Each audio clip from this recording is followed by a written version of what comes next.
En las casas viejas, el silencio no siempre es vacío. A veces guarda voces que nunca se atrevieron a hablar, cartas que jamás se enviaron y verdades que crecieron como hiedra en la sombra. ¿Desde dónde estás escuchando esta historia? ¿Y qué hora es allí? Cuéntamelo en los comentarios. Vamos a descubrir el misterio. Llegué a Santa Elvira en un tren matinal que parecía arrastrar consigo el paso del tiempo. Carmen Galvez me esperaba en el andén, con la misma discreta cordialidad de siempre, envuelta en un chal azul que, según dijo, perteneció a su madre. Hacía años que no la veía, y sin embargo, su voz me resultó tan familiar como el tintineo de una cucharilla en porcelana fina. Durante el trayecto en coche hasta su casa, el pueblo se me fue revelando poco a poco. Calles empedradas, fachadas encaladas y una sucesión de ventanas entreabiertas que parecían observar sin ser vistas. Noté, sin esfuerzo, que los peatones saludaban a Carmen con una mezcla de afecto y reserva, como si supieran que, pese a su amabilidad, ella conservaba algo que no deseaban recordar. Me limité a escuchar y a observar, como suelo hacer.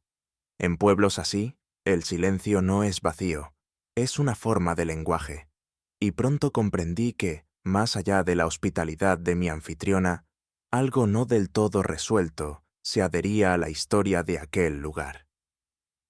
La casa de los Ruano se alzaba al final de una calle estrecha, coronada por una hiedra tan espesa que apenas permitía ver las piedras originales de la fachada. No era belleza lo que transmitía, sino una sensación de clausura, como si la casa se protegiera del mundo, o, quizás, lo excluyera deliberadamente. Al atravesar el portón, sentí una brisa húmeda, densa, que parecía emanar de las raíces mismas del jardín.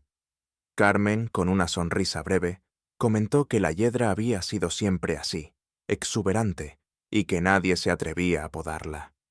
Pero yo sabía que las plantas, como las personas, no crecen de ese modo sin motivo. Aquella vegetación se aferraba con vehemencia a los muros, como si ocultara cicatrices que el tiempo no había logrado borrar. Observé una ventana tapiada a medias, casi invisible bajo las hojas. No pregunté nada. A veces, las respuestas llegan solas, cuando una sabe esperar en silencio lo suficiente. Fue al día siguiente, mientras Carmen atendía unas visitas en el salón, que decidí salir al jardín. El aire olía a tierra mojada y a jazmín silvestre. Me encontraba ajustando una lazada en mi labor de punto, cuando se me acercó un hombre delgado, de rostro curtido y manos nerviosas. Eusebio, señora, jardinero aquí desde hace 13 años, dijo, tocándose el ala de la gorra. Conversamos brevemente sobre las flores de temporada, hasta que mencionó, sin ser preguntado, la hiedra. Ha crecido más este año que en los últimos 5 juntos, murmuró, mirando de reojo el muro cubierto. A veces pienso que quiere tapar algo, como si escondiera una herida en la piedra. Guardé silencio, pero sus palabras me acompañaron durante horas. En mi experiencia, los jardineros no suelen hablar en metáforas.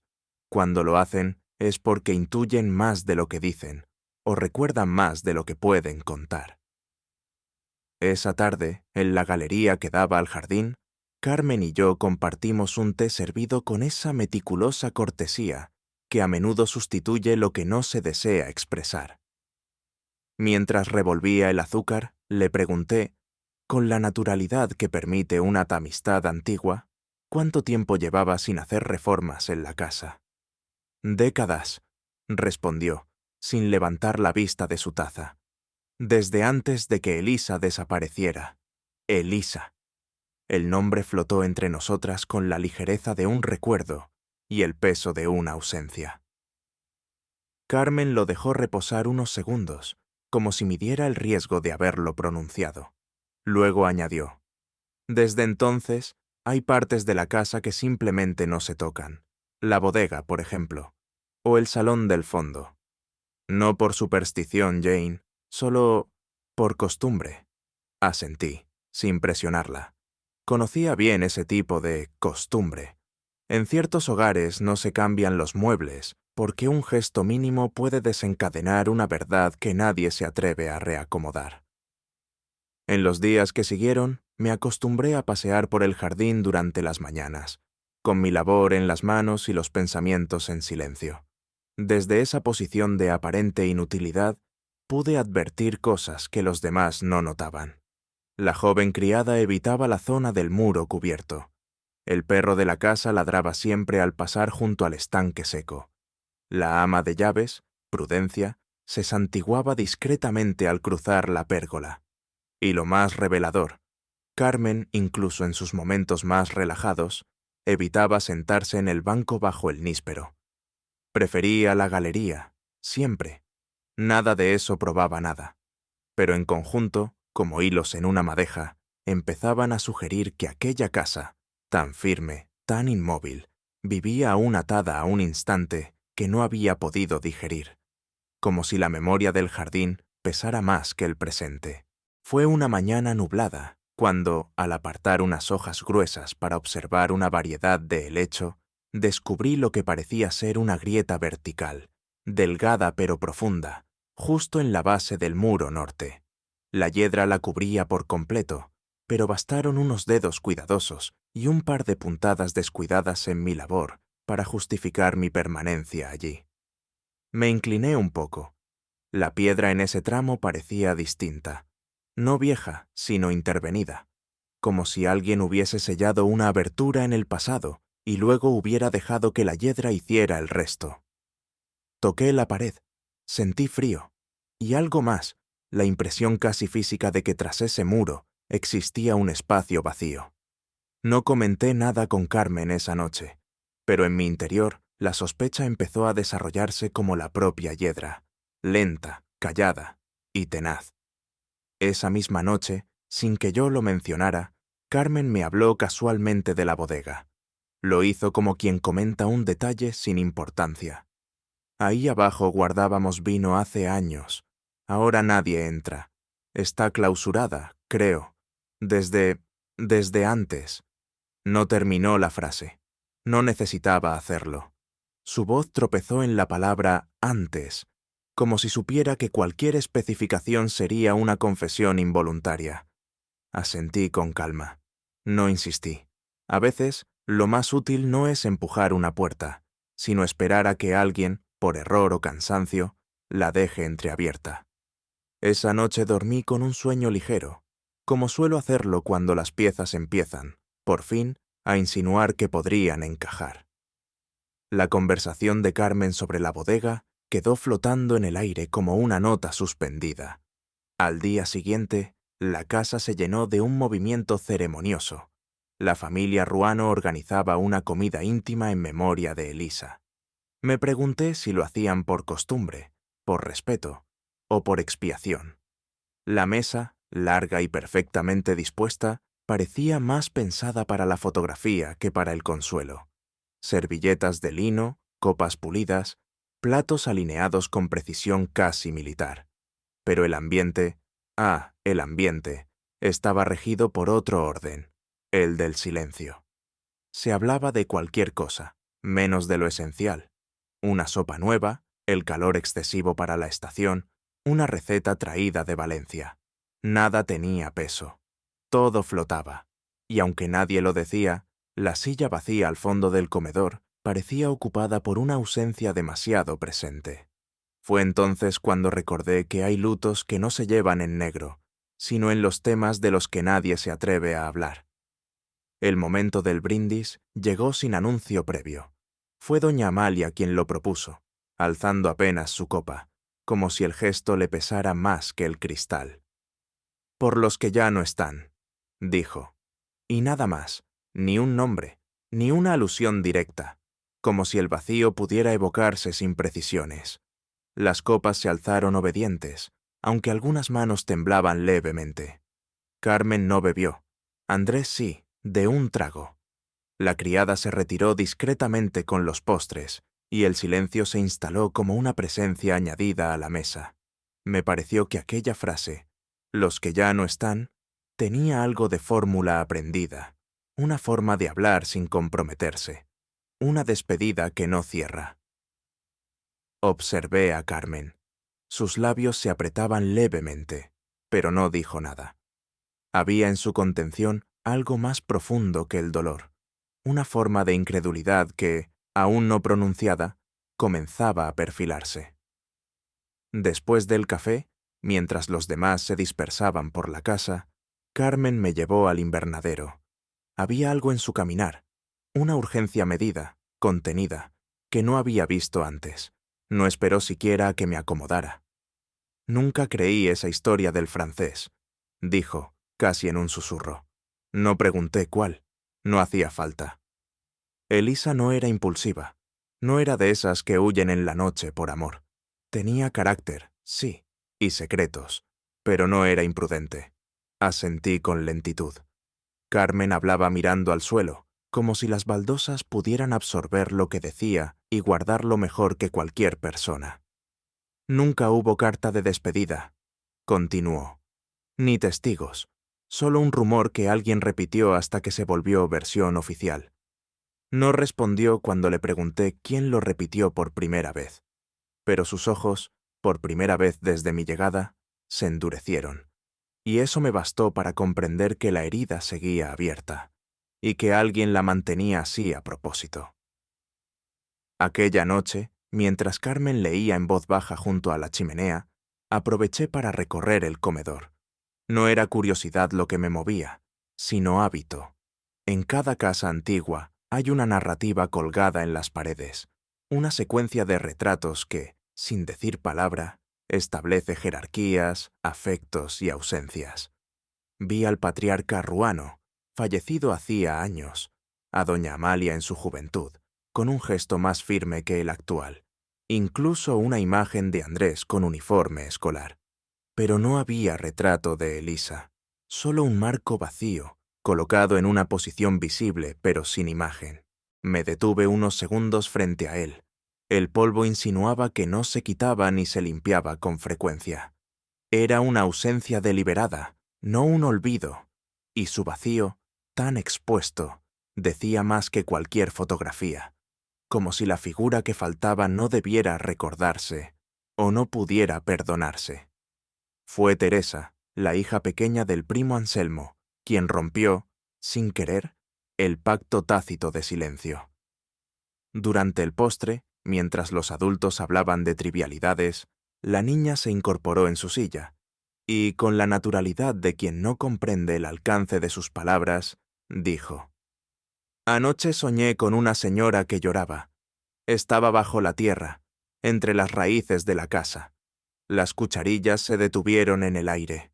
Doña Amalia parpadeó, y la joven madre de Teresa le apretó el brazo con disimulo. «¿Cómo era esa señora, cariño?», pregunté, con suavidad. Tenía el pelo como el de la tía Carmen, pero más largo. Estaba triste, no podía moverse. Hubo un murmullo que se ahogó en servilletas. Nadie reía. Nadie explicó nada. Solo la niña, sin entender su crimen, bajó la mirada hacia su natilla y empezó a mezclarla con el tenedor, dibujando círculos cada vez más lentos. El comentario de Teresa no fue discutido ni refutado. Fue simplemente ignorado, pero no por indiferencia. Lo noté en la forma en que Andrés, normalmente estoico, apretó su servilleta hasta arrugarla por completo, como si retuviera algo que pujaba por salir. Doña Amalia, por su parte, se puso de pie con la elegancia entrenada de las viejas damas provincianas y cambió el tema hacia un antiguo viaje a Toledo. Su tono era el de quien no pregunta, sino impone. Carmen no dijo nada. Sus ojos estaban clavados en el florero del centro, pero no creo que viera las flores. Yo observé. Cada gesto, cada evasión. Las reacciones más reveladoras no son las que estallan, sino las que se contienen. Y lo que presencié en aquella mesa no fue una simple tensión familiar, sino una coreografía muy ensayada, la de quienes han aprendido a vivir sin nombrar lo que temen, y a no corregir siquiera a una niña que, sin quererlo, tocó una verdad dormida. Cuando la sobremesa terminó, Me retiré a la galería que daba al jardín. El aire fresco me trajo un alivio que no era físico, sino moral. Algunas casas, he aprendido, respiran mejor en el exterior. La hiedra seguía allí, creciendo con la obstinación de lo no dicho. Sus raíces profundas parecían aferrarse al muro, como una conciencia vegetal incapaz de olvidar. Me pregunté, por primera vez con claridad, si Elisa se había marchado realmente, o si nunca se le permitió hacerlo. No tenía pruebas, ni nombres, ni fechas. Solo una cadena de gestos, omisiones y frases quebradas. Pero en mi interior, la duda se había transformado en certeza. Elisa no era un recuerdo, era una presencia. Silenciosa, sí, pero viva en los reflejos de quienes la habían callado durante demasiado tiempo. Y en ese jardín, cubierto de verde espeso y memorias sin resolver, su ausencia pesaba más que cualquier tumba. El jardín, tras aquella comida silenciosa, se me antojó más que nunca un escenario que contenía la historia que nadie quería contar. Era temprano aún, y los demás permanecían en el interior. Aproveché para caminar sola entre los senderos cubiertos de grava húmeda, respirando ese aire entre dulzón y añejo que parece exclusivo de las casas detenidas en el tiempo. Cada rincón ofrecía un detalle sutil. Una jardinera inclinada, un rosal que ya no florecía, una fuente seca cubierta de musgo. Había en todo ello una estética del abandono, pero no del descuido, como si alguien, o algo, hubiese detenido su curso, dejando las cosas justo donde la vida se interrumpió. Me detuve junto a un antiguo banco de piedra y acaricié el borde agrietado. Una mariposa, solitaria y desorientada, revoloteó brevemente cerca del alero. La sensación era inconfundible. Aquel no era un jardín olvidado por negligencia. Era un espacio cuidadosamente congelado, como si al remover cualquier cosa se corriera el riesgo de despertar algo que aún dormía. Junto al muro norte, cubierto por la omnipresente hiedra, había una silla de hierro forjado, apenas visible desde los senderos principales. Me acerqué a ella con lentitud, no por fatiga, sino por respeto. La silla no mostraba signos de uso reciente. Una capa fina de óxido en los brazos, manchas de humedad en el asiento y una leve inclinación hacia un costado, como si se hubiera vencido tras años de espera. Lo extraño no era su estado, sino su orientación. Estaba dispuesta de forma directa hacia la hiedra, como si alguien hubiera querido sentarse a mirar. ¿Qué? ¿Una pared cubierta de verde? ¿Un recuerdo? Observé el suelo. No había marcas de arrastre. Aquella silla no se había movido en mucho tiempo, y nadie parecía tener la intención de hacerlo. Y sin embargo, su presencia allí, solitaria y firme, me provocó un escalofrío leve, como si hubiera presenciado algo que aún no deseaba revelar. Continué caminando, esta vez siguiendo una línea de arbustos bajos que bordeaban el antiguo sector de juegos. En una rama seca, al borde de un seto, descubrí un pañuelo descolorido, atrapado como por descuido. Me detuve a observarlo. Era de lino fino, bordado en un extremo con lo que parecía ser una inicial ya irreconocible por el desgaste. No parecía reciente. El viento y la lluvia habían hecho su trabajo, pero no lo suficiente como para hacerlo desaparecer del todo. Lo tomé entre los dedos, con suavidad, y lo dejé donde estaba. A pocos pasos colgaba un columpio sin cuerda. Solo quedaban las argollas metálicas y una tabla astillada que pendía de un lado. Estos objetos, aislados, no decían nada, pero juntos sugerían una historia detenida, como si la infancia de alguien se hubiera interrumpido allí, o como si alguien hubiera querido borrar sus huellas sin terminar de lograrlo. Al regresar hacia la casa, pasé junto a la ventana que daba a la cocina. Las voces femeninas, amortiguadas por los muros gruesos, flotaban en el aire como un rumor de otro tiempo. Me detuve con cuidado, sin intención de espiar, pero sí de escuchar. Era un hábito antiguo, cultivado durante años de observar a quienes hablan más libremente cuando creen que nadie los oye. Dicen que por las noches se oyen pasos junto al muro, decía una, y llantos, suaves, como si vinieran de la tierra misma, respondió otra en un susurro. Hubo una pausa. Después, un cuchicheo más bajo aún. Esa parte del jardín siempre ha sido rara, desde lo de la señorita Elisa. No escuché reproches ni burlas, solo miedo contenido, un respeto a lo invisible que, en pueblos como Santa Elvira, no suele desaparecer con los años. Me alejé sin ser vista. Aquello no era superstición barata, era memoria popular. Y cuando esa memoria persiste, suele haber razones enterradas más profundas de lo que uno imagina. Al día siguiente, volví al sector del muro cubierto de hiedra, movida por una inquietud que ya no podía atribuir a la simple curiosidad. Me fijé en un tramo donde las hojas mostraban un color distinto, menos verde, más grisáceo, como si estuvieran perdiendo vida. Me incliné con cuidado. Toqué algunas hojas, se deshacían al tacto, quebradizas, con un olor tenue a humedad estancada. La raíz más cercana presentaba signos de marchitez, y sin embargo, el resto del muro parecía estar en plena expansión, vigoroso, casi invasivo. ¿Por qué esa franja específica mostraba signos de retroceso? Las plantas no mienten, reaccionan. Algo, justo detrás de ese muro, parecía generar un rechazo sutil, como si la tierra misma rechazara lo que allí yacía. Me incorporé lentamente, con una sensación que ya conocía bien. La intuición de que el tiempo no lo borra todo. Algunas verdades, simplemente, esperan el momento adecuado para comenzar a salir a la superficie. No era costumbre mía intervenir físicamente en los lugares que observo, pero aquella mañana hice una excepción. Llevaba conmigo un pequeño gancho de madera que usaba para el tejido.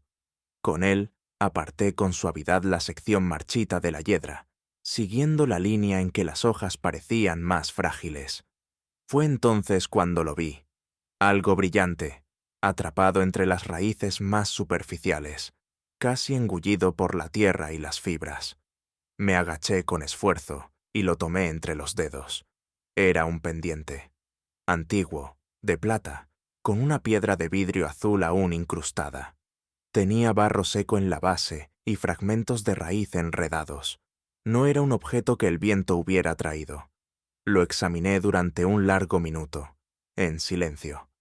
La joya no estaba oxidada. No llevaba allí décadas, pero sí el tiempo suficiente para que nadie recordara haberla perdido.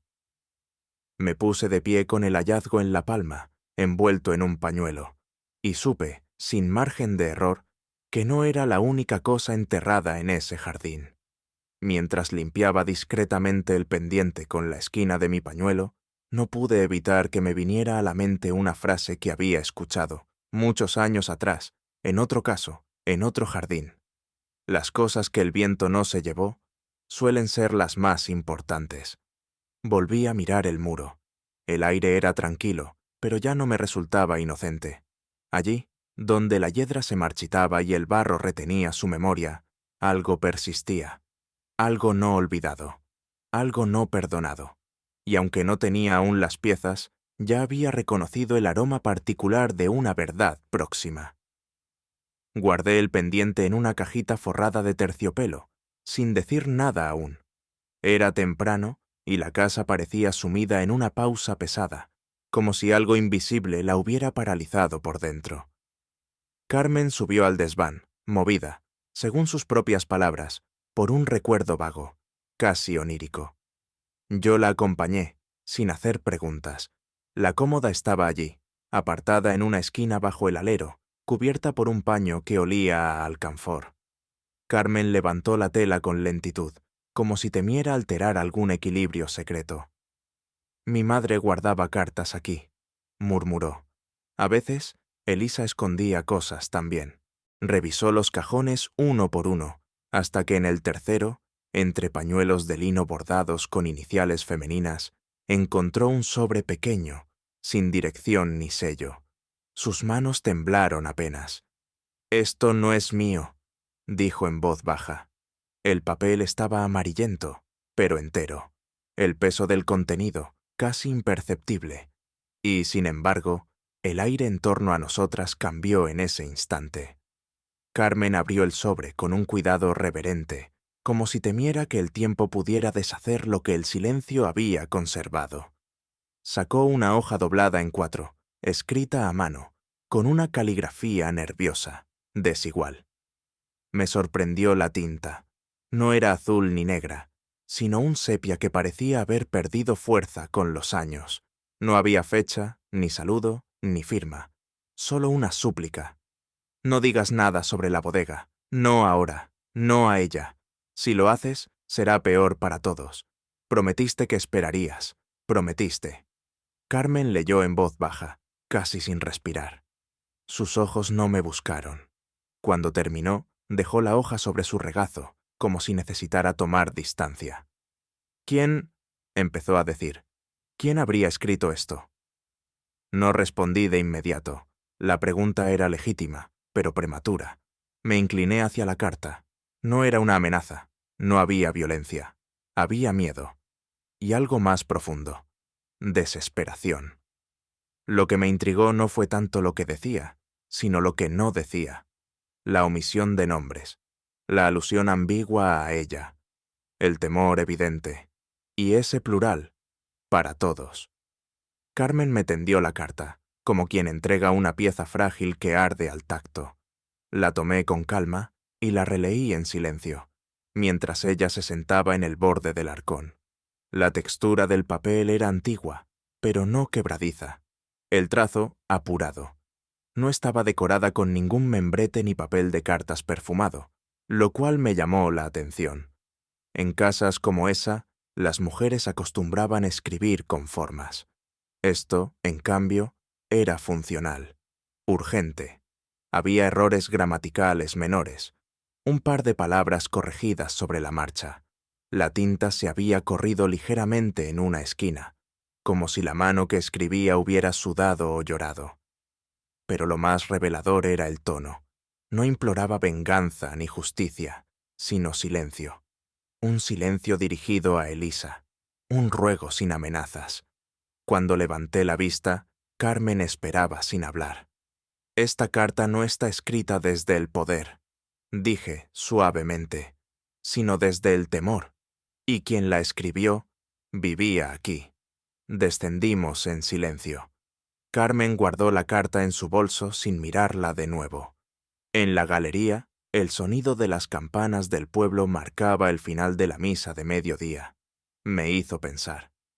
¿Recuerdas en qué época desapareció Elisa? Pregunté. Sí, justo después de Semana Santa, respondió, sin dudar. El lunes de Pascua fue la última vez que se la vio. Asentí. Las fechas tienen memoria, y los pueblos, más aún. Esto fue escrito esa misma semana, dije. Lo sugiere el tono, el estado del papel, incluso la urgencia. Carmen me miró. Había en sus ojos una mezcla de sorpresa y certeza, como si mi intuición hubiera confirmado algo que ella misma no se atrevía a pensar. ¿Y crees que fue alguien de la casa? No lo creo, dije, suavemente. Lo sé. Era evidente por la familiaridad del lenguaje, por la ausencia de explicaciones, por la referencia a la bodega como si fuera un lugar conocido para ambas. Y por esa palabra final, prometiste. Solo alguien muy cercano podía escribir eso. Alguien que vivía entre aquellas paredes. Durante el resto del día, mantuve la carta en la mente como una brasa envuelta. No era momento de mostrarla ni de nombrarla aún, pero mi pensamiento no dejaba de girar en torno a una cuestión esencial. ¿Quién, dentro de aquella casa, había escrito esa súplica a Elisa? La lista, aunque breve, era reveladora. Doña Amalia, la matriarca, tenía motivos para proteger a su familia, pero su estilo, educado, distante, no coincidía con la escritura tensa y emocional de la carta. La criada Prudencia, silenciosa y leal, había estado con la familia desde siempre.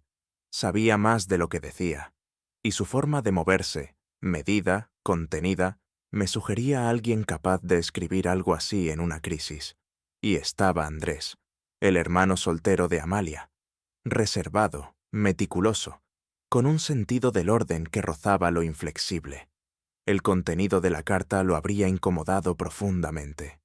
Carmen me preguntó, al atardecer, qué opinaba. «No lo sé aún», le respondí, pero en el fondo ya había descartado a uno de los tres. Solo necesitaba escuchar una voz, o un silencio, en el momento justo. Los días siguientes adquirieron un ritmo más lento, más medido. En apariencia, todo seguía igual. Las comidas eran servidas con precisión, las habitaciones permanecían impecables y el clima se mantenía suave, casi benigno. Pero algo había cambiado. Lo sentí en los pasillos, en la forma en que Prudencia evitaba cruzarse con Carmen, en cómo Andrés cerraba los periódicos con un poco más de fuerza. No se volvió a mencionar a Elisa, ni a la carta, por supuesto, pero el silencio se espesó, como un perfume mal ventilado.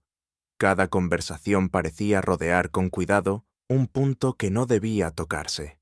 Y sin embargo, todos parecían estar más alerta, como si algo, al romper la quietud, hubiera activado una vigilancia interior. Yo permanecía atenta, sin intervenir.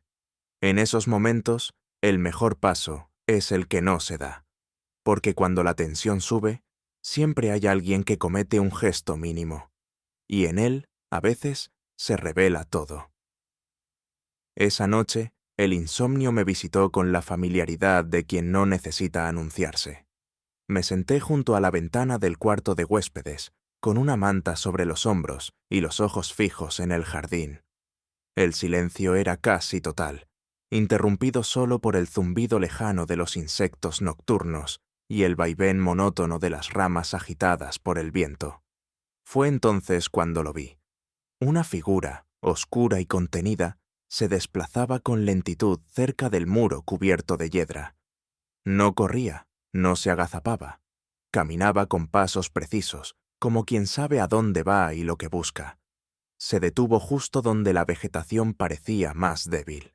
Un movimiento sutil, el destello de una hoja que cae, me indicó que la persona había extendido una mano. Parecía cortar o desprender algo. No podía ver su rostro, pero su silueta revelaba un cuerpo adulto. No era Prudencia, tampoco Carmen. Observé sin moverme. No era momento de intervenir. A veces, el miedo no se manifiesta con gritos, sino con actos discretos, y quien intenta eliminar un rastro suele ser quien más teme que la memoria vuelva. El jardín, una vez más, guardaba sus secretos bajo la sombra. La galería olía levemente a jazmín, aunque juraría que no había flores cerca. Doña Amalia me ofreció una taza de té con una sonrisa pausada, como si supiera ya de antemano qué preguntas evitaría responder. Hablamos del clima, del deterioro del pueblo, de los fríos más cortos, todo, menos de Elisa. Cada vez que el curso de la conversación se aproximaba al nombre ausente, ella tomaba un sorbo más largo o mencionaba algo sobre la salud del tío Andrés, que al parecer ya no era lo que había sido. Mencioné, de forma inocente, la mesa del comedor y el marco vacío. Su rostro se mantuvo sereno, pero sus dedos buscaron el borde de la taza como si comprobaran su calor. En todas las familias hay heridas que se curan en silencio, dijo. Lo dijo sin titubeos, sin mirar hacia ningún lado, como si la frase formara parte de un catecismo personal. El té estaba dulce, pero la conversación dejaba un sabor seco. Me pregunté si era olvido o una forma de defensa aprendida con los años. Continuamos hablando con la misma cadencia tranquila, aunque los silencios se alargaban. Fue entonces cuando doña Amalia, al recordar, según ella, al joven francés con quien supuestamente Elisa tuvo su romance, mencionó un nombre que no cuadraba, don Eusebio. Me sobresalté levemente. Aquel no era el nombre del joven al que se aludía en los rumores. Don Eusebio había sido el antiguo capellán del pueblo, fallecido hacía ya más de una década. Al darse cuenta, corrigió con rapidez, murmurando otro nombre poco convincente. No la interrumpí. Solo asentí suavemente, como si compartiera su confusión. Pero en mi interior, el error resonaba con la fuerza de una campana desafinada. No era un simple lapsus, era una superposición extraña, un nombre del pasado religioso, injertado sobre una historia que había sido contada 1000 veces, pero nunca con exactitud. Si doña Amalia había confundido al supuesto amante con un clérigo muerto, ¿qué otras verdades estaban igualmente deformadas bajo la superficie de la versión oficial? Aquella confusión revelaba, sin querer, un vínculo más antiguo, más profundo y más oscuro. Prudencia evitaba cruzarse conmigo en los pasillos, pero aquella tarde se detuvo sola a mi lado en el lavadero. Sus ojos, siempre bajos, se alzaron solo un instante, como pidiendo permiso para hablar sin que nadie supiera. La señorita Elisa lloró la noche antes, me dijo, casi sin voz. Pensé que era por ese joven, pero ahora ya no estoy tan segura. No hubo dramatismo en su confesión, sino una mezcla desconcertante de culpa y ternura. Sus manos se retorcían en el delantal, y había algo en su voz que me hizo pensar en una fidelidad mayor que el deber. No fue una rabieta ni un capricho, añadió. Lloraba como si hubiera perdido algo que no sabía cómo contar.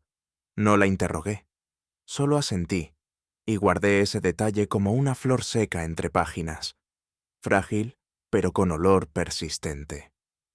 Lo que Prudencia no decía pesaba tanto como lo dicho, y lo dicho abría grietas en la historia que los demás sostenían con tanto esfuerzo.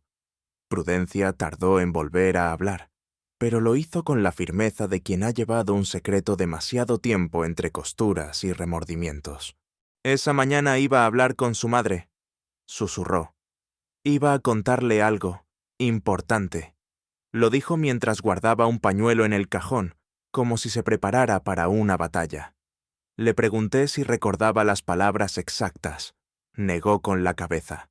Solo recordaba el tono, ese tipo de voz que no tiembla por miedo, sino por resolución. No iba a irse con nadie, añadió. Ella no quería huir, quería quedarse. Y en esa frase, dicha con una mezcla de convicción y pesar, se desmoronaba la historia del romance impulsivo. Si Elisa pensaba quedarse y hablar, no escapaba. Si no escapaba, ¿quién tenía interés en que pareciera que sí? Prudencia bajó la vista, como si esa pregunta también la hubiera rozado alguna vez, y no hubiera querido saber la respuesta. Al día siguiente, decidí visitar al párroco, don Matías, con el pretexto de interesarme por la historia parroquial del pueblo. Su despacho olía a papeles viejos y cera antigua. Al principio se mostró algo reticente, hasta que mencioné mi parroquia en St. Mary Mead, y le hablé de un sacerdote retirado, al que curiosamente él había conocido en un congreso diocesano hacía años. El vínculo se selló con una sonrisa fatigada. Me ofreció té, demasiado fuerte, y accedió a mostrarme los libros antiguos. La caligrafía meticulosa de los registros tenía algo de ritual y de encubrimiento. Aquí todo queda por escrito, incluso cuando a nadie le conviene, dijo, cerrando el tomo con manos cuidadosas.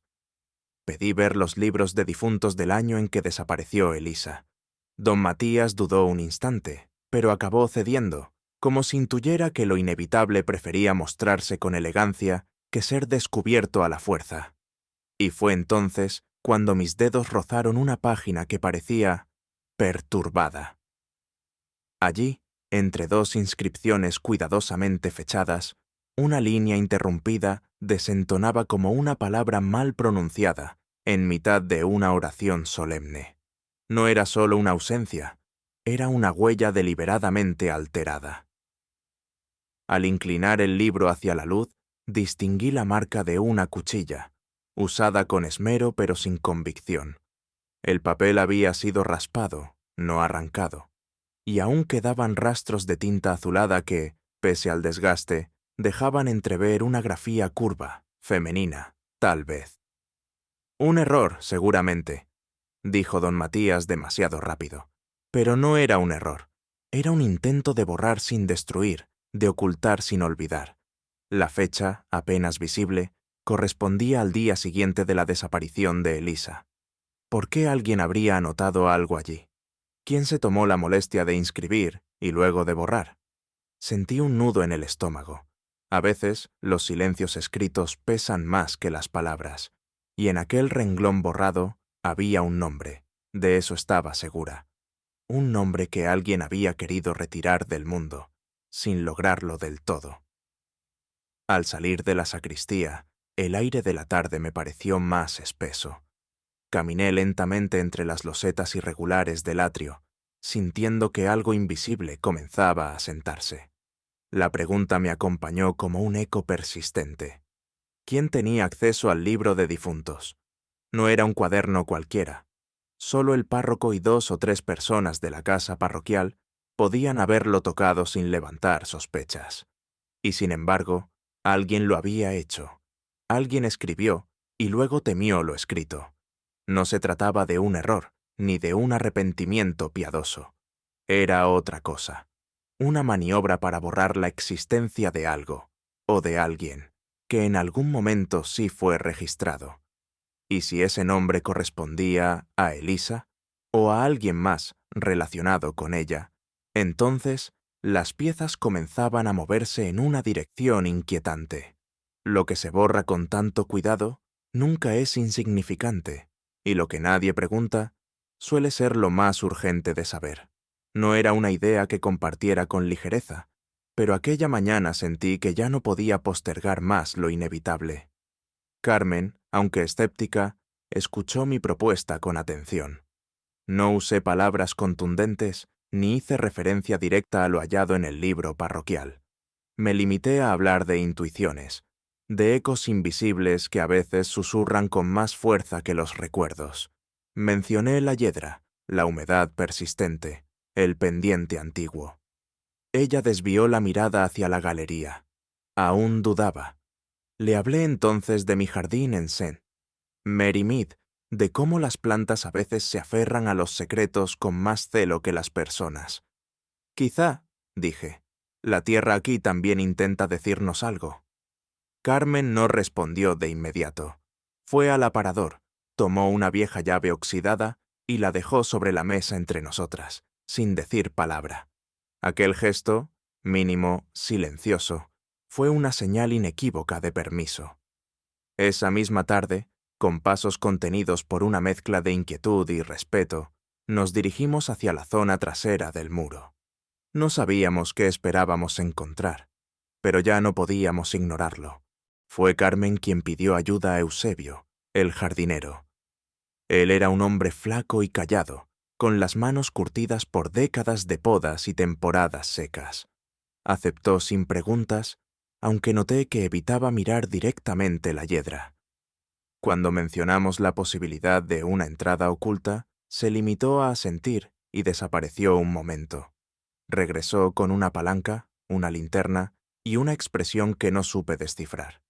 La puerta estaba oculta tras una sección baja del muro, disimulada por raíces antiguas. El cerrojo, aunque comido por el óxido, aún ofrecía resistencia. Eusebio forcejeó con paciencia. El metal gimió al ceder, como si una parte del pasado se negara aún a ser abierto. La llave se torció con un crujido final. El olor que emergió no era solo el del encierro. Había algo más, algo que rozaba los bordes del olvido. Eusebio retrocedió un paso y luego, con voz apenas audible, dijo: «Esta puerta no se abría desde hace más de 20 años». No pregunté por qué lo sabía. Al entrar, el aire cambió. No solo en densidad o temperatura, sino en algo más imperceptible. La penumbra nos envolvió con una quietud que no era del todo natural. La linterna de Eusebio reveló una bodega de piedra, húmeda y desgastada, donde los estantes aún conservaban botellas polvorientas, muchas vacías, otras quebradas. Al fondo, una prenda femenina, descolorida por los años, yacía arrugada como si hubiera sido arrojada en un momento de apuro. Cerca, una medalla religiosa colgaba de un clavo, su cadena enredada. Me incliné con cautela. Toqué la tela. Sentí la humedad adherida como una segunda piel. No era reciente, pero tampoco parecía haber estado allí desde siempre. La medalla, al girarla, mostró una inscripción ilegible. Carmen, pálida, se limitó a decir: «Esa no es mía. Nadie baja aquí desde que murió mi padre». Lo dijo con una firmeza que no encajaba del todo con su tono. Miré alrededor. Las sombras no eran solo producto de la luz escasa. Había algo en ellas que parecía testigo. Tuve la impresión de que aquello que interrumpió la vida de alguien había ocurrido en este mismo suelo. Y no estaba aún en paz. Fue por casualidad que lo noté. O quizá por ese instinto silencioso que uno cultiva con los años. La losa, una entre tantas que componían el suelo de piedra, no estaba alineada como las demás. Tenía una ligera inclinación, una separación mínima en uno de sus bordes. Me agaché con lentitud, observando los detalles. El cemento que la rodeaba parecía más claro, más reciente, aunque la humedad ya comenzaba a agrietarlo. Pasé la yema de los dedos por la unión. No era la obra de un albañil cuidadoso, sino el intento torpe de alguien que deseaba ocultar algo sin llamar la atención. Carmen, al notar mi interés, se aproximó. No dijo nada, pero se quedó inmóvil, mirando la losa como si de pronto reconociera un recuerdo que no quería volver a visitar. Intenté moverla ligeramente. No cedió, pero el borde tembló con una frialdad que no provenía del suelo, sino del tiempo mismo. Al incorporarme, supe con certeza que esa piedra no había sido parte del suelo original. Era una tapadera, y lo que guardaba bajo ella había sido sellado con prisa y con miedo. Fue Carmen quien rompió el silencio. Su voz era baja, casi para sí misma, como si pronunciara una frase que llevaba años sin permitir salir. «Ese año llovió como nunca», dijo. «Las alcantarillas se desbordaron. El agua entró hasta el comedor trasero». La miré sin hablar. Entonces, añadió, «Esa losa se hundió un poco, unos días después de que Elisa desapareciera». Me costó tragar saliva. Carmen no usó el verbo morir, ni irse. Dijo desaparecer, como si aún hubiera espacio para la posibilidad de regreso. Mi madre lo notó. Prosiguió. Pero no lo comentamos con nadie. Fue semanas después cuando un albañil vino a reparar el muro exterior, y sin que se lo pidiéramos, también colocó cemento aquí. «¿Y quién lo contrató?», pregunté. Ella negó con la cabeza. «No lo sé, nadie lo conocía. Dijo que venía por encargo de doña Amalia». Las palabras quedaron flotando entre nosotras, como esas gotas de lluvia que permanecen en los cristales mucho después de la tormenta. Volví a mirar la losa. No por última vez. Algo allí abajo no había sido tocado por el agua, sino por el miedo. La hiedra, que parecía morir en la parte superior del muro, reaparecía vigorosa desde el suelo. Seguía un patrón extraño, retorcido, como si evitara cierto punto. Observé con atención. Las raíces más gruesas parecían bordear la losa, pero nunca atravesarla. Era como si algo las repeliera, o como si se detuvieran con respeto. Eusebio, sin que se lo pidiera, arrancó algunas con la pala. Las más delgadas cedieron fácilmente, pero otras ofrecieron una resistencia insólita. Carmen no se acercaba, pero tampoco se alejaba. Permanecía de pie, con los brazos cruzados, como si enfrentara una decisión que no se había atrevido a tomar en 20 años. Me arrodillé otra vez. Introduje un dedo en una pequeña grieta. Tierra húmeda. Raíces diminutas. Un olor débil, pero persistente. Entonces me detuve. Observé que algunas raíces, al acercarse al borde de la losa, cambiaban de dirección, como si intentaran rodear algo. Un gesto natural, sí, pero también simbólico. «Es como si algo las hiciera retroceder», murmuré. Eusebio dejó de cavar. Carmen desvió la vista. En ese momento, supe que no era la tierra la que hablaba. Era lo que había debajo. Me incliné más cerca. Había una fisura apenas visible en el centro de la losa, y de ella emergía un olor espeso, pesado, que no pertenecía a este tiempo. No era solo humedad, era un rastro antiguo, mezclado con moho, óxido y algo más difícil de nombrar. Un aroma denso, que rozaba el borde entre lo biológico y lo oculto. Tosí de forma involuntaria. Eusebio dio un paso atrás.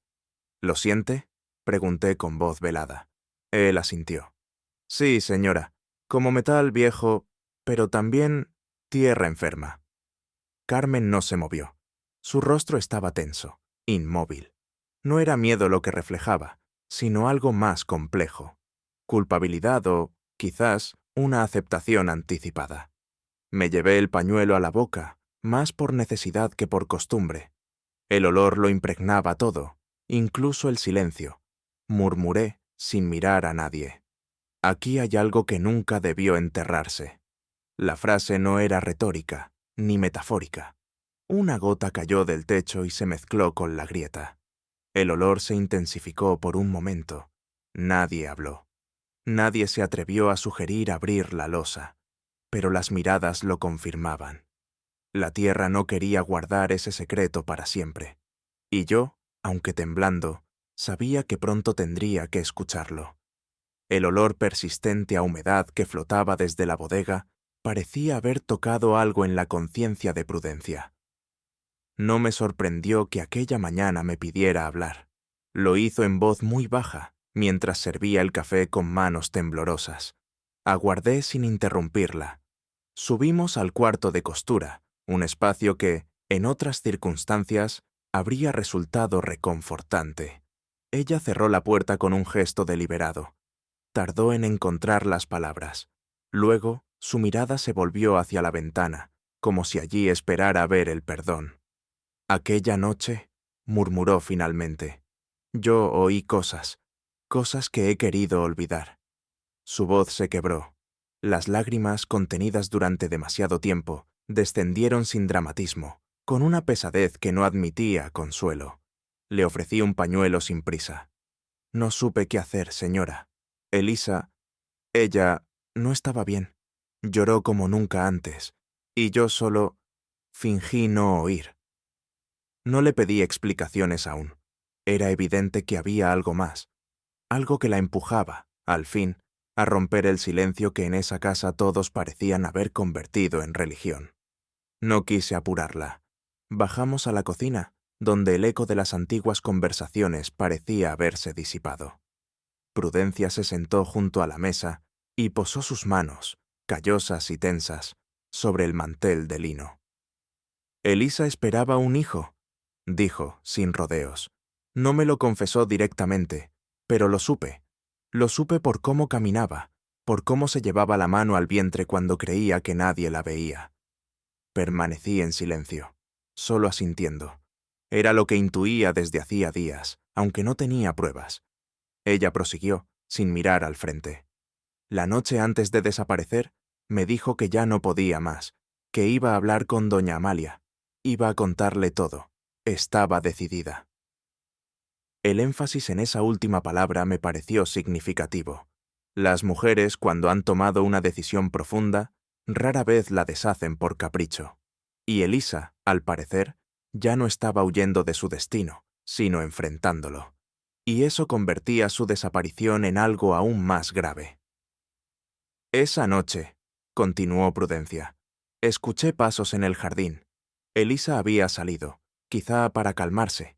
Desde la ventana de mi cuarto alcancé a oír voces. Discutían. No vi nada, pero reconocí el tono. Se interrumpió, visiblemente inquieta. La gravedad del recuerdo parecía arrastrarla hacia una zona que había evitado explorar por años. ¿Quién era?, pregunté con suavidad. Ella dudó, como si el solo hecho de pronunciar el nombre tuviera consecuencias físicas. Creo que era don Andrés. Su voz es grave, áspera, y cuando se altera, le tiembla, como si le faltara el aire. Esa noche, la voz temblaba. Apoyó las manos en el regazo y bajó la mirada. No puedo afirmarlo, pero estoy casi segura. Casi. Esa palabra, tan común y tan devastadora. En un pueblo como este, el casi es una manera de protegerse, de no cruzar completamente el umbral de la acusación. Yo no la presioné. Ya había dicho más de lo que esperaba. Pero el nombre de Andrés resonaba ahora con un peso distinto, no solo como un pariente brusco, sino como posible guardián de un secreto enterrado. Antes de que se levantara, Prudencia añadió algo más, una frase breve, pero que se grabó en mí como una costura invisible entre sus recuerdos. Él solía decir que la vergüenza no entra a su casa. Lo decía cuando hablaban de escándalos ajenos, de muchachas que daban mal paso. Su voz se volvió casi un susurro. Lo decía con esa mirada que no admite discusión. Asentí sin comentar. Algunas personas sostienen sus creencias con fe, otras con miedo. Andrés parecía pertenecer a los segundos, y la frase, tan simple, tan rotunda, tenía ahora un eco terrible. No juzgué a Prudencia, ni mostré indignación. Guardé sus palabras con cuidado, como quien recoge un trozo de tela desgarrada que quizá encaje más adelante. Nos despedimos con un leve gesto. Ella volvió a su silencio. Yo a mis pensamientos. Porque, si esa noche hubo una conversación, ¿qué palabras exactas se cruzaron entre padre e hija? Y, sobre todo, ¿qué se decidió en ese jardín, bajo la sombra de los naranjos? Esa misma tarde, mientras el cielo comenzaba a enturbiarse con un presagio de tormenta, vi a don Andrés regresar de su paseo habitual. Me llamó la atención el barro fresco en sus botas. Aquel día, curiosamente seco, no ofrecía razón alguna para tal suciedad. Cuando se acercó al porche, me saludó con una cortesía forzada, casi mecánica. No fue el saludo lo que me intrigó, sino la forma en que evitó mis ojos, como si temiera encontrar en ellos algo que él mismo aún no había resuelto. No mencioné el jardín ni hice referencia a nada concreto. Solo comenté, como al pasar, que la hiedra seguía creciendo con fuerza junto a la bodega. No respondió. Su silencio no fue hostil, sino rígido, como si supiera que cada palabra era una posible grieta. Entró a la casa con pasos pesados, dejando marcas húmedas en las baldosas del zaguán. Y yo, sin moverme, supe que en esta historia ya no quedaban inocentes absolutos, solo grados diferentes de miedo, de orgullo y de daño hecho para proteger algo. La oportunidad para abordarlo llegó poco después, durante la merienda. El ambiente era tenso, como si cada cucharilla rozando la porcelana anunciara algo inevitable. Mencioné, sin mirar a nadie en particular, el estado del jardín trasero. Comenté que alguien parecía haber pasado por allí últimamente. Andrés, sin levantar la vista de su taza, replicó: «No he puesto un pie ahí en todo el día». La frase era demasiado precisa. No un «creo que no» o un «no he tenido tiempo», sino una negación tajante, exacta, demasiado ensayada. Yo asentí con un leve gesto, fingiendo desinterés, pero observé cómo Prudencia detenía su movimiento por un segundo, y cómo Carmen evitaba cualquier comentario. Más tarde, mientras recogía una bufanda caída del perchero, noté algo adherido al dobladillo de su pantalón. Una hebra de hiedra, aplastada, pero inconfundible. No lo confronté. No aún. En estas casas antiguas, donde la vergüenza pesa más que la culpa, la verdad no se arranca. Se deja salir, como el olor que sube lentamente desde una losa mal sellada. Y esa verdad, lo sabía, ya empezaba a filtrarse. Aquel día amaneció con una claridad que no iluminaba.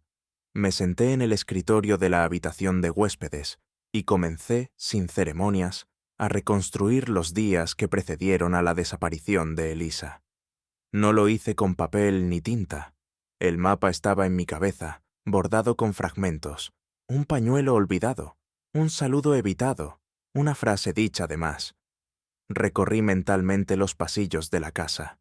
Recordé los horarios del desayuno, las ausencias no explicadas, los pasos que Prudencia escuchó fuera de hora. Elisa había cambiado su rutina. Había empezado a bordar en el salón pequeño, no en el principal. Había dejado de escribir en su diario. Y sobre todo, había comenzado a cerrar su puerta con llave. Las omisiones pesaban más que los actos. ¿Quién notó su silencio? ¿Quién lo celebró en secreto? La casa hablaba, no en palabras, sino en espacios vacíos, en la forma en que nadie mencionaba su nombre durante la cena, en la falta de una carta, de una búsqueda real. Y así, sin tocar un solo objeto, supe exactamente dónde mirar. No le pedí a Carmen que actuara. Bastó con mirarla. Ella entendió lo mismo que yo, que el silencio ya no podía seguir siendo costumbre. Horas después, discretamente, hizo una visita al despacho del juez Rivera. La amistad de la familia y su reputación como mujer prudente jugaron a nuestro favor. No habló de Elisa directamente, sino de la posibilidad, remota pero no imposible, de que la bodega, sellada desde hacía años, escondiera más que humedad. El argumento no fue dramático. Carmen habló de olores persistentes, de una puerta que se atascaba, de una losa que parecía haberse movido alguna vez. No acusó, solo sugirió. El juez, hombre metódico, no mostró alarma, pero tampoco desestimó la inquietud. Acordaron revisar el lugar a la mañana siguiente, con la presencia del alguacil y del propio Eusebio. Al regresar, Carmen no dijo una palabra. Solo se sirvió un vaso de agua con las manos levemente rígidas. El vaso temblaba más que ella. Yo, en silencio, comencé a preparar lo que sabía que estaba por ocurrir. La mañana siguiente fue lenta y precisa, como si el tiempo temiera avanzar.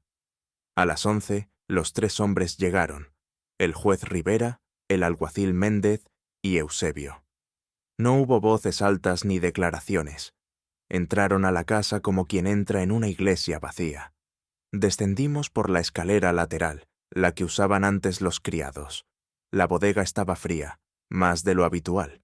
Eusebio retiró el candado, oxidado pero aún firme. La losa, que alguna vez habría servido para almacenar vino, reposaba con una discreción que ya no parecía inocente. Costó moverla.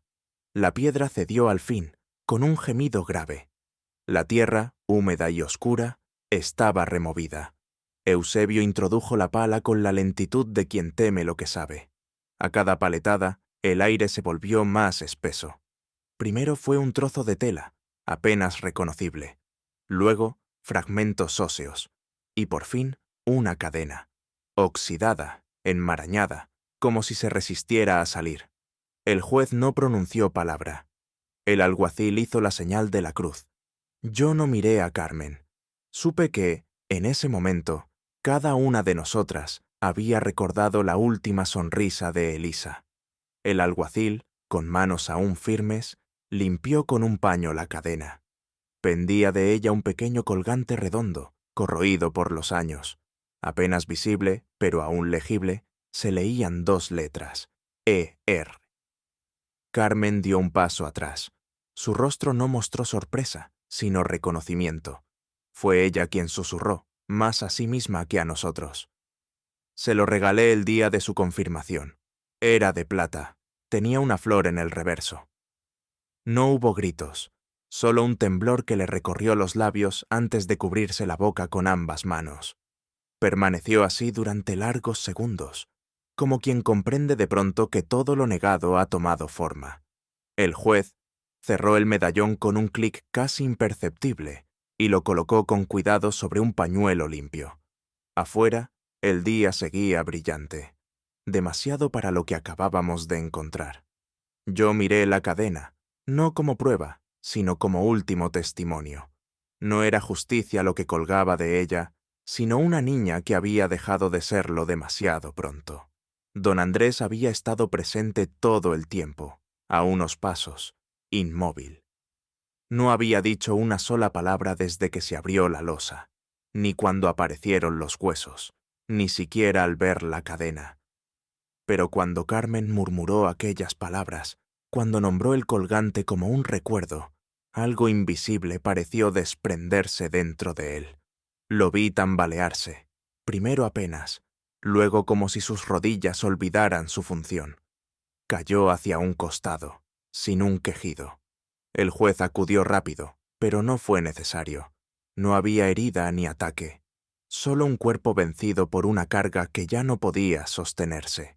Estaba pálido, cubierto por un sudor frío, y en su rostro no había culpa abierta, sino un miedo espeso, de esos que no se nombran.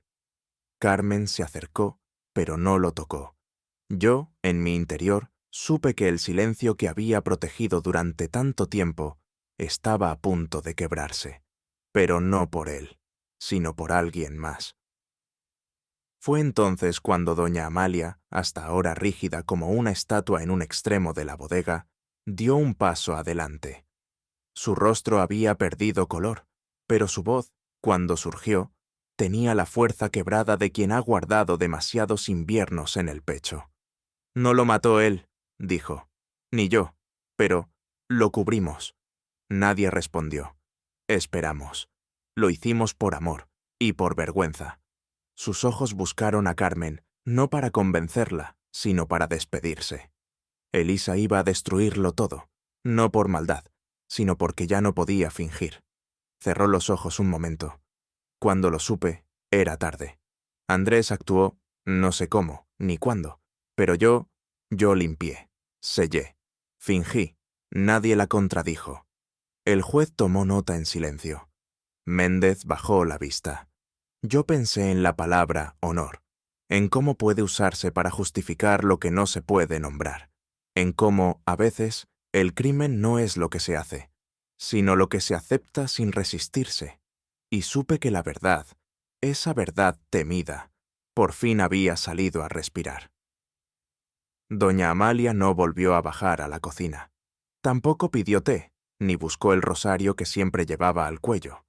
Permanecía sentada en el sillón de su dormitorio, con la mirada fija en el encaje del mantel. Yo me acerqué sin hablar. Ella tampoco lo hizo, al principio. Luego, en voz baja, como si cada palabra le costara memoria y aliento, comenzó a contar. Elisa había discutido con Andrés. No era la primera vez, pero aquella noche hubo algo distinto. No gritaron. Fue un intercambio breve, tenso, seco. Él preguntó si era cierto. Elisa no lo negó, y cuando mencionó la palabra aborto, él levantó la mano. No fue un golpe ciego, sino una reacción contenida, nacida de un miedo torcido. Elisa calló. No se movió. Andrés no supo si fue la caída, el ángulo o la torpeza del momento, pero no volvió a hablar. Doña Amalia detuvo ahí su relato. No lloraba.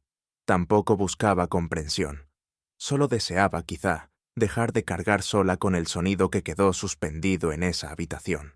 Esperé a que respirara hondo. Luego continuó, con un hilo de voz apenas audible. Esa noche no se llamó al médico, no se gritó por ayuda. Doña Amalia subió al dormitorio, encontró a Elisa tendida, con los ojos abiertos, aún tibia. Andrés estaba sentado en el suelo, murmurando cosas que no recordaría después. No hubo reproches entre ellos, solo la certeza de que el escándalo destruiría lo que quedaba de la familia. Ella fue quien propuso la bodega. El terreno estaba húmedo. Nadie entraba desde hacía años.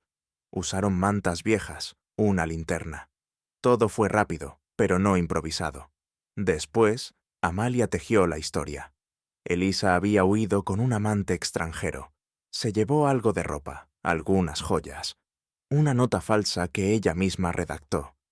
No con frialdad, sino con un amor distorsionado por la necesidad de silencio.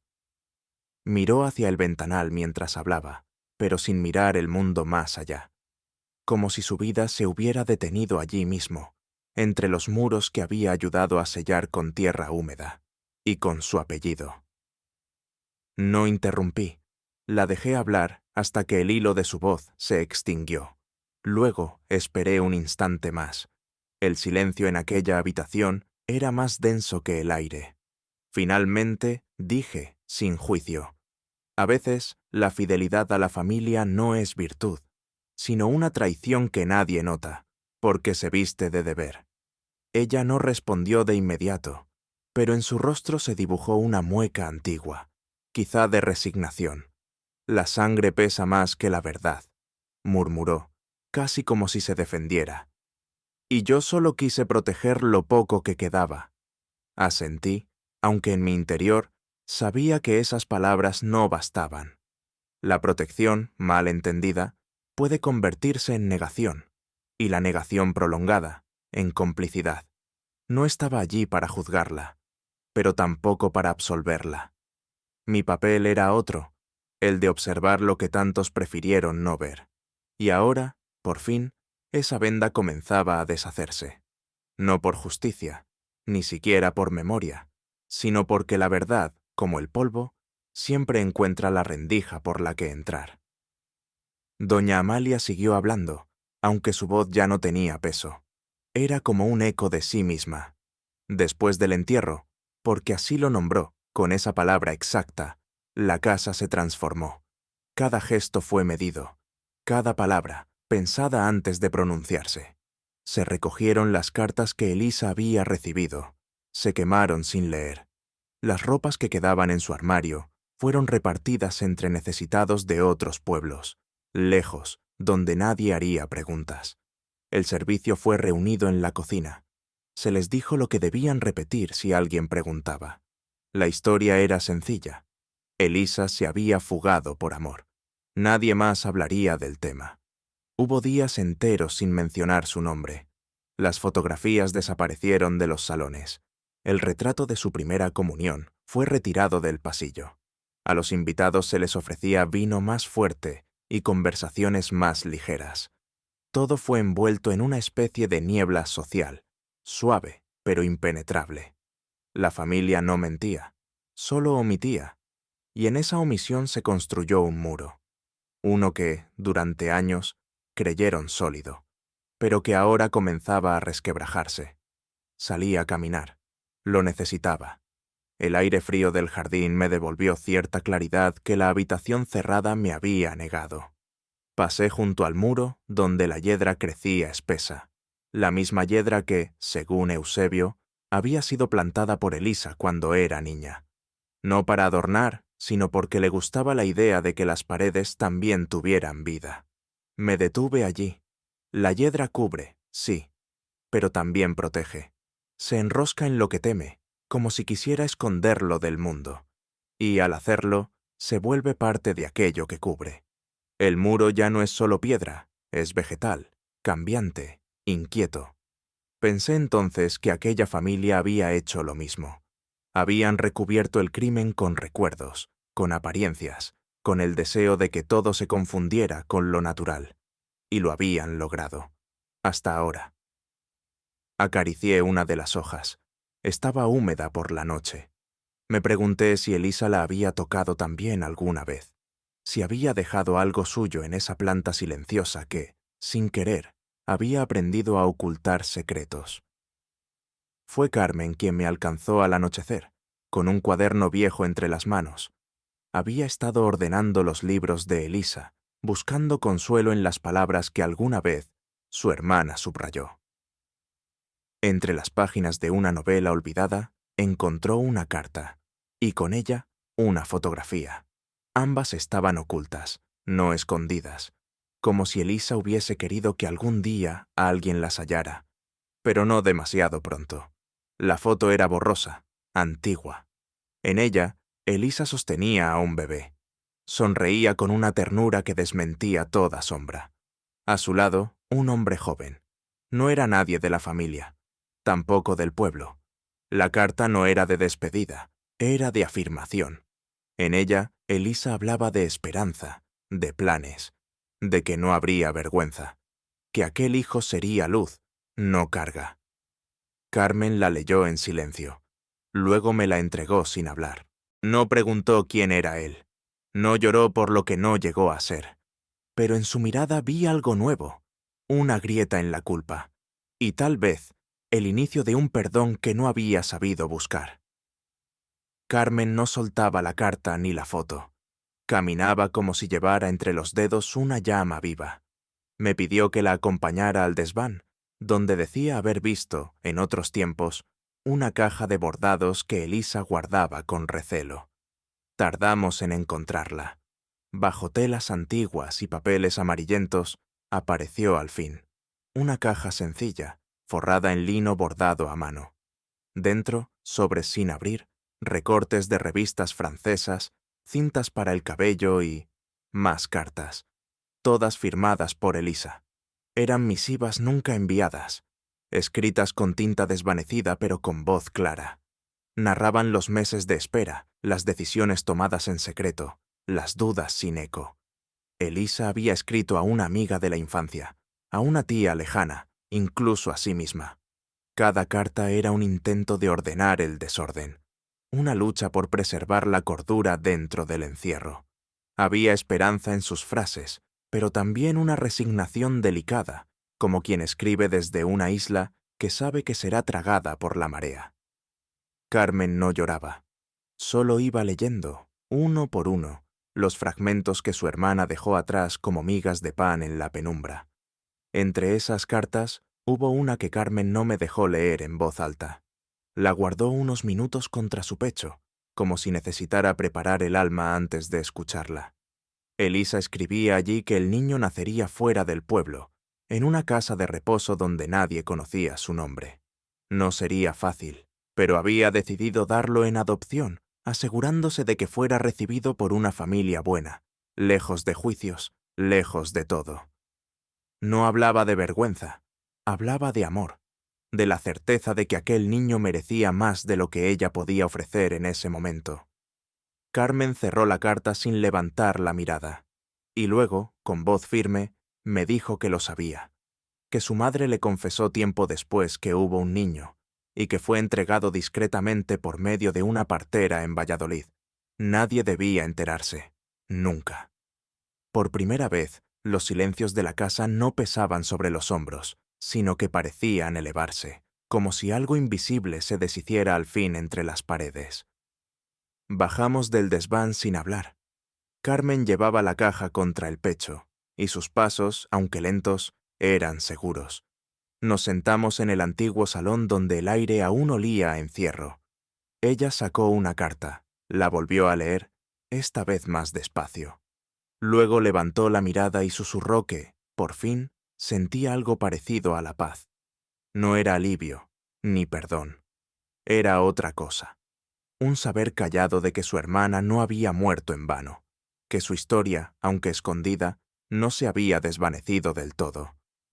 «Alguien la querrá», dijo Carmen refiriéndose a ese niño, ahora hombre, en algún lugar del mundo. Y quizás algún día, sin saber por qué, mire hacia aquí. No respondí. No había nada que añadir. A veces, la justicia no viene con nombres ni castigos. A veces, solo llega como un eco suave, en medio del polvo y del tiempo, dejando el corazón menos roto que antes. A la mañana siguiente, encontré a Carmen en el patio trasero, hablando con un jardinero. Señalaba el muro cubierto de hiedra, el alero enmohecido, las ventanas clausuradas desde hacía años. «Quiero que entre la luz», me dijo sin rodeos. Se trataba, más que de obras, de una transformación moral. No era la casa la que necesitaba aire, sino quienes habían vivido bajo su sombra. Carmen quería abrir lo sellado, arrancar lo superpuesto, permitir que el sol tocara lo que había sido deliberadamente oscurecido. Las habitaciones cerradas serían reabiertas, las cortinas pesadas, reemplazadas, la hiedra, podada, no por odio, sino por respeto a la memoria que ya no necesitaba esconderse. La idea no era olvidar, era mirar de frente, reconocer los errores sin glorificarlos ni borrarlos. Esta casa, dijo, no volverá a ser la misma, y eso es bueno. Yo asentí. No todos los finales traen castigos, algunos traen decisiones, y en esos gestos silenciosos, casi domésticos, a veces se esconde la forma más profunda de redención. Antes de marcharme, caminé sola por el jardín. La tierra olía a rocío nuevo, y los primeros golpes del día resonaban desde la entrada, donde obreros ya comenzaban a trabajar. Me detuve junto al muro de hiedra. Aún seguía allí, verde, vibrante, aferrada con fuerza a la piedra antigua. Pensé en cuántas verdades habría escuchado sin emitir juicio alguno. Cuántos secretos la habían tocado sin romperla. Apoyé los dedos en su textura húmeda y casi sin pensar murmuré. La verdad, como las raíces, siempre encuentra el modo de salir a la luz. No era una frase ensayada, era una certeza que había ido creciendo en mí con los días. Carmen, desde la galería, me miraba en silencio. No me llamó, no lo necesitaba. Ambas sabíamos que todo lo esencial ya había sido dicho o insinuado. Volví sobre mis pasos sin apuro. El pasado seguía allí, sí, pero por primera vez no dictaba el futuro. Y en esa quietud nueva había algo parecido a un adiós sin tristeza. El carruaje avanzaba despacio hacia la estación, bordeando campos que aún guardaban la humedad de la noche. Me recosté ligeramente, permitiéndome, al fin, pensar sin contención. No era el crimen lo que me ocupaba el pensamiento, era lo que vino después. Esa red de mentiras dulces, tejidas con manos temblorosas pero firmes. El acto fue violento, sí, irrefutable, pero el silencio, ese silencio largo, envuelto en ternura, ¿no fue acaso más cruel? ¿Es más condenable un golpe nacido del miedo que décadas de ocultamiento nacido del amor? ¿Cuál de las dos heridas es más difícil de curar? Recordé los ojos de Carmen leyendo las cartas, la voz quebrada de doña Amalia, la hiedra. El tren aún no llegaba y el cielo comenzaba a aclarar. Me pregunté si el niño sabría alguna vez de dónde vino, si, sin saberlo, habría heredado la misma inclinación a callar por amor. No encontré una respuesta. Y quizá eso era lo correcto, porque hay preguntas que no deben resolverse, sino acompañarse. A veces, lo que se oculta no es el crimen, sino el silencio que lo rodea. Y cuando la verdad, por fin, asoma entre las grietas del tiempo, no siempre trae consuelo, pero sí claridad. La casa se abrirá al sol, y con ella, una nueva vida que ya no necesita mentiras para sostenerse. ¿Es más grave el acto cometido o los años de silencio que lo protegieron? Déjame tu pensamiento en los comentarios. Si esta historia te ha conmovido, te invito a dejar un like, compartirla con alguien que aprecie los misterios y suscribirte para escuchar el próximo.